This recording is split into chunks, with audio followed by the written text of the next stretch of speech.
Let's solve this integral equation to find the value of k. We have the integral of 3x squared minus 2x plus 1 all over the square root of x equals k times the square root of x times the quantity 9x squared minus 10x plus 15 plus c. Let's start by simplifying the integrand. First, we can rewrite the terms with x to the power notation. 3x squared over square root of x becomes 3x to the 3 halves.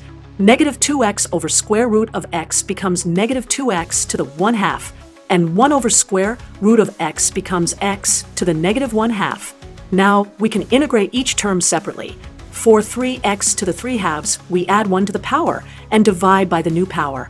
This gives us 6/5 x to the 5 halves. For negative 2x to the 1 half, we get negative 4/3 x to the 3 halves. And for x to the negative 1 half, we get 2x to the 1 half.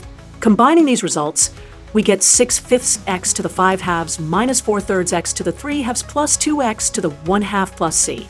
Now let's look at the right side of our original equation. When we expand k times square root of x times the quantity 9x squared minus 10x plus 15, we get k times 9x to the 5 halves minus k times 10x to the 3 halves plus k times 15x to the 1 half. Now we can match the coefficients. 4x to the 5 halves, 6/5 equals 9k. 4x to the 3 halves, negative 4/3 equals negative 10k. And for x to the 1 half, 2 equals 15k. Solving any of these equations, we get k equals 2/15 from the first equation, k equals 2/15 from the second equation, and k equals 2/15 from the third equation. Therefore, we can conclude that k equals 2/15.